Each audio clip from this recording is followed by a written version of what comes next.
Welcome back everyone to part 3 of the $500 Fireblade SP build video, where me and my buddy Matt build this wrecked up Fireblade to be a track bike. In the last video we finished off by assembling the front end and getting this bike into a rideable state. So at the end of the last video we decided to take our bike for a quick test ride to see if our work paid off. And unfortunately in our first ride we discovered that the forks had a twist to them. Now we did just get the forks rebuilt from Kyle Racing, so the forks themselves are actually fine, but the bottom triple clamp isn't exactly straight like the forks, and it must be replaced. So enough talking, let's just jump right into it. First we had to lift the bike up. We used some ratchet straps on one of the rafters in the shed, allowing us to remove the front stand so we can completely remove the front end from the bike. This shouldn't have been that loose. This is dangerous. Remember when we did the 929? Lessons learned, my friend. Buy the right tool. All of this was necessary just to drop out these triples. You'll see in just a moment just how badly these were bent. Even on the floor. Oh, they're gonna tear us up. By the time we see this video, in the comments, the bike's gonna be all put together and we're going to rip it all apart to re-grease this with the right grease. Triple over. What do you need? I don't need you to. Even though we didn't really film this part, we did end up replacing the triple clamp completely with a replacement we found off of eBay. And yes, we checked the replacement a bunch of times to make sure it was completely level and straight, and it is.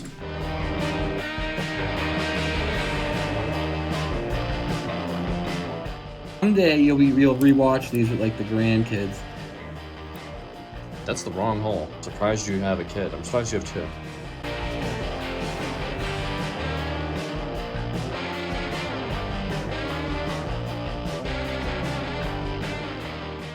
I'm gonna do something. Done.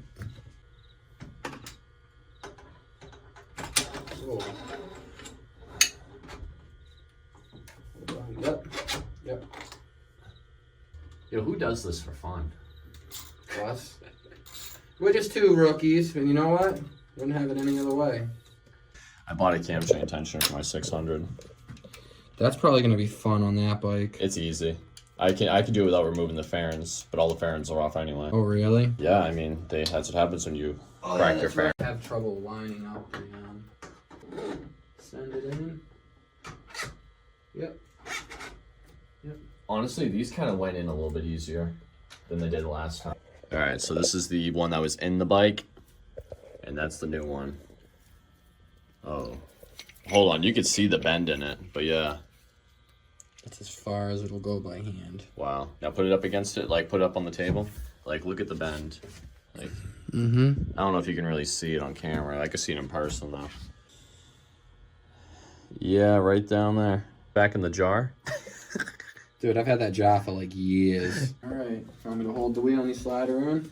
Oh yeah, that sounds good. We're way high right now. No, I know, but it would work, actually. I can't see, so I just push. I am pushing. Go ahead. Yep. Hold up. Matt is the type of dude who has a bunch of snap-on ratchets and sockets, but no rubber mallet. We got the correct tool right there. Look at that. So when you put it on, can you just leave it so you can still see a little bit of the shaft there? I must say this, it is nice putting freshly cleaned parts back on this bike. In the last video, I cleaned and scrubbed both of these Brembo calipers, and reinstalling these nice clean parts onto the SP, it just feels right to me. Alright, you ready? Yeah, ready. No rush. Sweet. Like we planned it. Wow, and that wheel's already 10 times straighter than it was before. We're loosening up all of these. Everything below the top triple. Yeah, loosening these. And this is just our way of trying to line everything up right. I tried doing this once in my 954 and that was funny. I guess the theory behind loosening mostly everything up and then compressing the forks is it's supposed to line everything up perfectly. Does it actually work? Well, we will find out soon.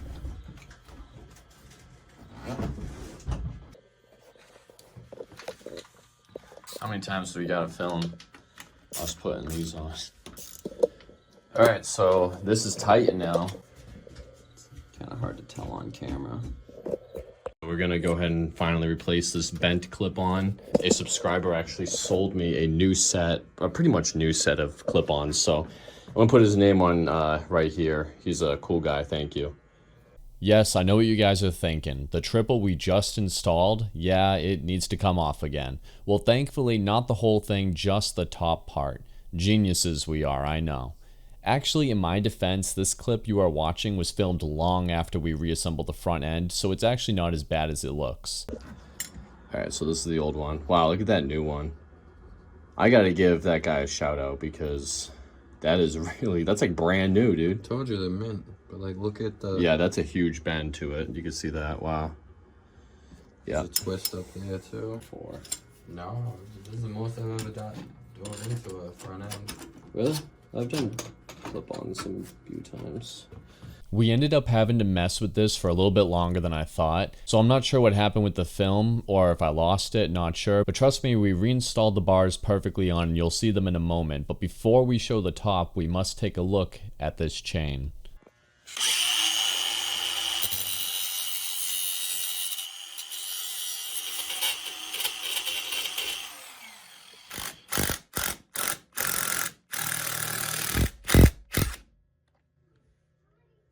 Here it is.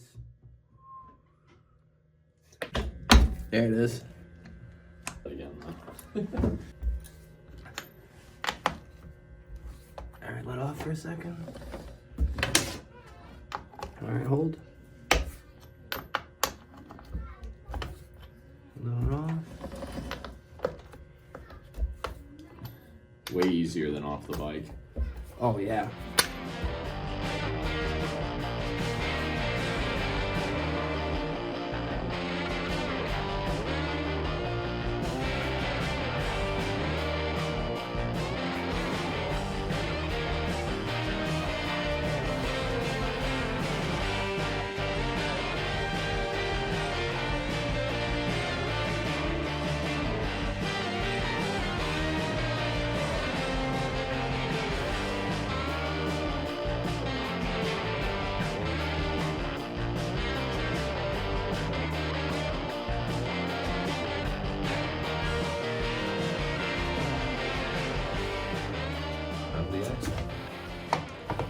That's alright.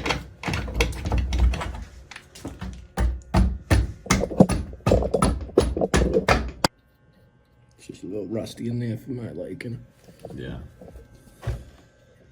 Better days. I'm telling you right now, the next person that removes this sprocket is going to be thankful that stuff is on. Put a little drop, it ain't gonna hurt nothing. Okay, what YouTube says.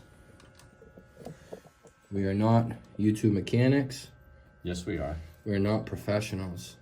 That we are not, but we are YouTube mechanics. That is a nice chain though. Look at that. Like what an improvement this is. The only thing is that rusty washer.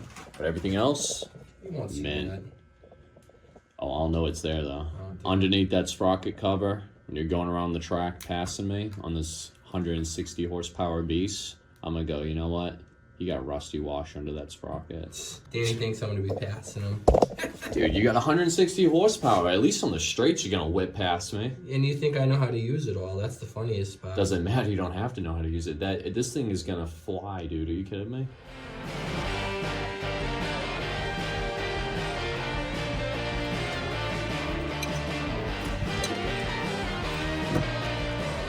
$21.75. 21.95. I think that's fine. Yeah. Because we have the same tool. We do. Look, once this one bottoms out, it won't go past, like, you know, spreading it. So once you bottom them out, like, look, that's perfect right there. everything bolts up. Yeah. It's like, why not? We have the OEM one. Yeah.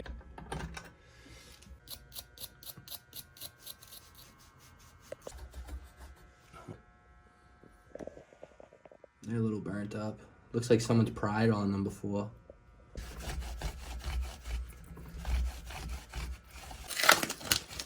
So now this bike will have brand new pads front and rear.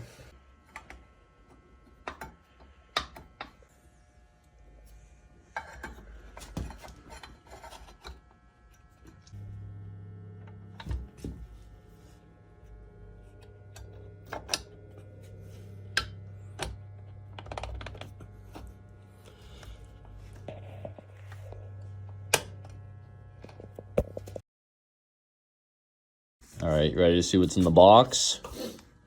Yep, that is a genuine Akrapovic exhaust. These are by far some of the best quality exhausts you can get. Matt always seems to find himself some crazy good deals on eBay. So shout out to eBay. I'm always on the hunt. Yep. What'd you pay for that? $400. $400. That's cheaper. It's a slip-on, but you know, for a what is it, 8-9-year-old bike now? You know, these are. You know, this is gonna sound awesome. Yeah, you don't really see too many used slip-ons from Akrapovic because brand new. I think this was about $1,000. A little under, yeah, but they're expensive. You get that. All the springs, so. Yep, came with everything. Have the battery in it either. Oh, we don't even. Oh, so we can't even start the Acra. No, so we're gonna have to wait on that portion. Wow. We're gonna have to leave them hanging on that. Wow. I Sorry, can't believe guys. you. We live in New England. Every Ducati owner needs these. This is not for draining the oil. This is for sticking it under the bike while it drips oil. My 1299 is immaculate, all right? Does it drip anything? No. Nothing. It doesn't drip anything. It. Nope. No coolant? I had that. I put the Superleggera runoff kit from the water pump weep hole. It's a tapped fitting to a hose that lets it drain under the bike, not on the engine like the rest of the squids. So it drains on the bike. It's supposed to. That's what Ducati told me. And I'm sticking to it.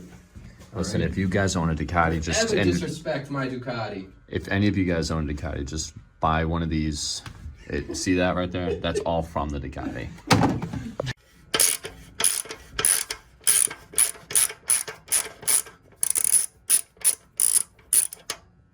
Holding this on. I miss those days.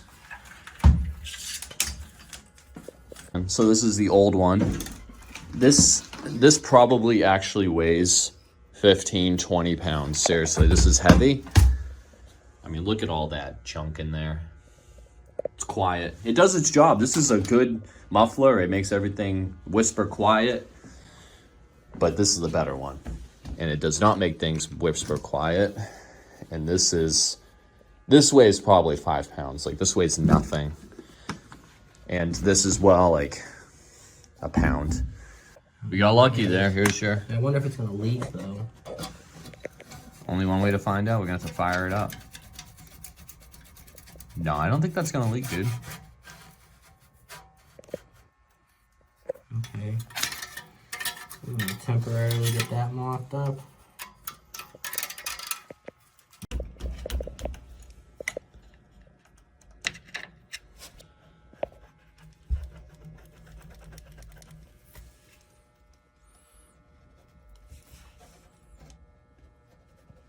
Oh, that looks good. That's tucked up there, nice. This is a used exhaust, and you can't really see, but it was touching the frame, so what we did was we just inserted a piece of cardboard before we tightened everything up, and then we snugged it. Now that when we remove the cardboard, there's going to be a gap, so it's not rubbing against the pipe. We also had to take, we did it off camera, but we got to take the plate off the back. That's right here. Because our battery is in winter storage right now, we can't start the bike for you. However, I promise you the exhaust clip you will see in our next video will be well worth the wait. In the meantime, we will finish this video up by replacing the levers to finally complete that front end.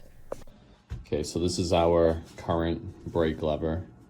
Look at how badly bent that is. Like, it looks even worse off the bike.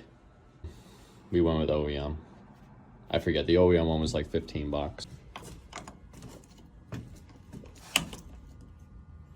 Is that it? That's it. Sweet. I know. It's crazy how cheap the OEM levers are. Yeah. Oh, that feels great, dude. I love OEM levers. I don't know, there's something about them. I've always liked them. I know we rag on my Ducati, but them Ducati Brembo levers, the long ones, they really like just fit perfect.